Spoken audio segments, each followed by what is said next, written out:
Hi friends, మిత్రులకి శ్రేయభిలాషులకి నమస్కారాలు. విషయం ఏమనగా ఈ నెల ఆగస్టు 8వ తేదీ పశ్చిమ బెంగాల్లోని కోల్కతాలో ఆర్జీకర్ అనే మెడికల్ కాలేజీలో మౌమితా దేవ్నాథ్ అనే 2వ సంవత్సరం చదువుతున్న వైద్యురాల్ని చదువుతూ ఆమె ట్రైనింగ్ తీసుకుంటుంది. అక్కడ నైట్ షిఫ్ట్ కావడంతో అక్కడ డ్యూటీ చేస్తుండగా అక్కడ పనిచేసే ఒక వాలంటీర్ సిబ్బంది ఉంటారు మెడికల్ కాలేజీలో ఇట్లా సాయం కోసం. అలా అందులో ఉన్న పనిచేసే ఒక వ్యక్తి సంజయ్ రాయ్ అనే ఒక దౌర్భాగ్యుడు. అతను ఈ యొక్క అమ్మాయిపై చెప్పుకోవడానికి చాలా ఘోరంగా చేసి రేప్ చేసి అత్యాచారం చేసి హత్య చేయడం జరిగింది. ఆ అమ్మాయిని చంపేయడం జరిగింది. కానీ ఇప్పటికి అది జరిగి ఆగస్టు 8వ తేదీ అంటే ఇప్పటి వరకు అంటే 10 రోజులు అయిపోయింది దగ్గర. ఏం చేశాను ప్రభుత్వం? ఖచ్చితంగా ఇదే మా యొక్క ఈబీఎస్ విద్యార్థి సంఘం డిమాండ్ చేశాను. వెంటనే వాళ్ళని కాల్చిపడేయాలి. ఇలాంటి వాళ్ళని మళ్ళా జరగకోకుండా కాల్చిపడేయాలి. ఎంతమంది అమ్మాయిలు ఎంతమంది ఆడవాళ్ళకి రక్షణ లేకుండా పోతాయి. మన భారతదేశంలోనే జరుగుతూనే ఉన్నాయి. సంవత్సరానికి ఒకటి, 6 నెలలకు ఒకటి, చిన్న పిల్లల దగ్గర నుంచి ముసలిల వరకు ఎంతమందికి ఇలా మనము చూసినాం. 2012లో ఢిల్లీలో జరిగింది గ్యాంగ్ రేప్, నిర్భయ కేసు చట్టం తీసుకొని వచ్చింది. అయినా కూడా అప్పటి నుంచి ఎన్ని కేసులు నమోదైనాయి. నేను లాయర్గా ఇదే చెప్తున్నాను. నేను లాయర్ కూడా చదువుతున్నా. ఎందుకంటే ఈ యొక్క సమస్యలపైన నేను స్పందించడానికి కోసమే నేను ముందరుకుంటాను. ప్రతి ఒక్క దానిపైన దీని యొక్క మా యొక్క ఈబీఎస్ విద్యార్థి డిమాండ్ ఇదే చేస్తుంది. ఈ యొక్క బీజేపీ ప్రభుత్వానికి నరేంద్ర మోడీ గారికి మేము తెలియజేస్తున్నాము. వెంటనే అతన్ని ఊరి తీసే విధంగా ముందరికి వెళ్ళాలి.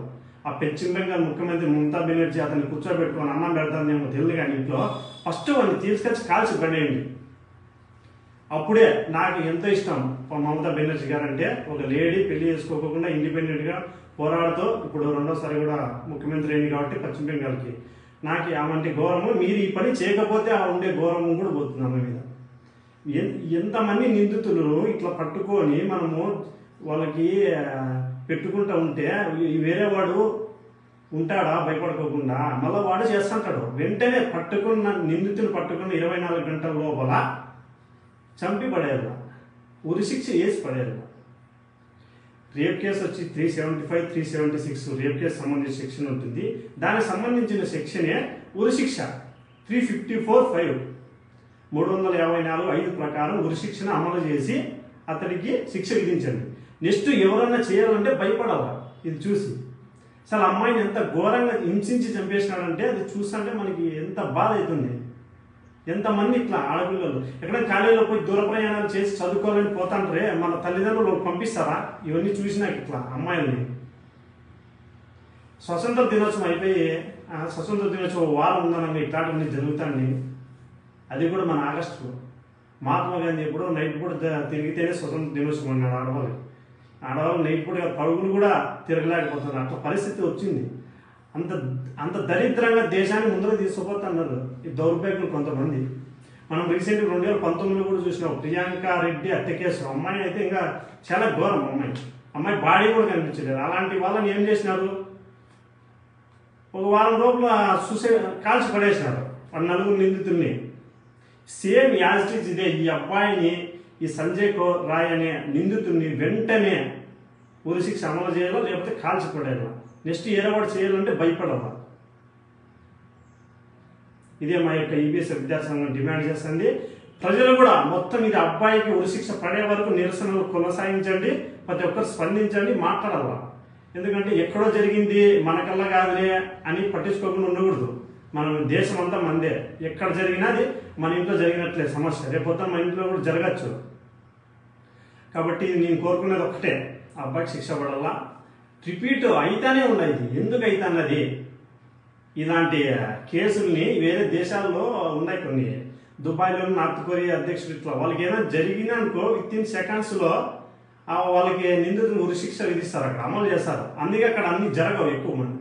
మన దేశంలోనే ఎక్కువ పర్సెంటేజ్ ఉండేది ఇట్లా ఆడవాళ్ళపై అత్యాచారాలు. ఎందుకంటే మన దేశం కూర్చోబెట్టి అన్నం పెడుతుంది జైల్లో. ఫస్ట్ జరిగిన వెంటనే శిక్ష విధించి కాల్చిపడితే నా కొడుకు ముందరకు వస్తాడు ఇట్లా చేసేకి. ఖచ్చితంగా చెప్తాను, ఇది డిమాండ్ చేస్తున్నాము. మౌమిత దేవ్నాథ్ అనే అమ్మాయికి న్యాయం జరగల్లా, వేరే అమ్మాయిలకి ఇలా జరగకుండా చూడాలా ప్రభుత్వాలు. ఎందుకున్నాయి? ఖచ్చితంగా అబ్బాయికి శిక్ష పడాలా, ఉరి శిక్ష తీయండి. ప్రజాస్వామ్యంలో ఒక ప్రభుత్వాలు ఉన్నాయని తెచ్చుకోండి. మమతా బెనర్జీ గారికి ఇదే మీకు చెప్తున్నాము. మీరు ఒక ముఖ్యమంత్రి స్థానంలో ఉన్నారు, వెంటనే ఉరి శిక్ష అమలు చేయాలా. ఎవడే వాడు చేయాలంటే భయపడాలా, ఇంకోసారి అమ్మాయిల జోలికి రావాలంటే. లేకుండా రక్షణ లేకుండా పోతుంది. ఎన్ని సంవత్సరాలు ఇట్లా, సంవత్సరానికి ఒకటి చిన్నపిల్ల పైన హైదరాబాద్లో ఇంతకుముందు చూసినాం ఒక సంవత్సరం వెనుక. ఖచ్చితంగా చెప్తానమ్మా, ఇది చాలా చాలా నేరమైన పూరితమైన సంఘటనలు. ఎందుకు పునరావృతం అయితానే ఉంటాయి. ఏదేదో ల్యాండ్ విషయం కాదు, ఇంకోటి కొట్లాట్లు అన్నదమ్ముల విషయాలు ఇవన్నీ అయితే అంటే ఏమనుకోవచ్చు మనం. ఆడపిల్లల పైన జరిగేది ఇది, అంటే రక్షణ లేకుండా పోతుంది.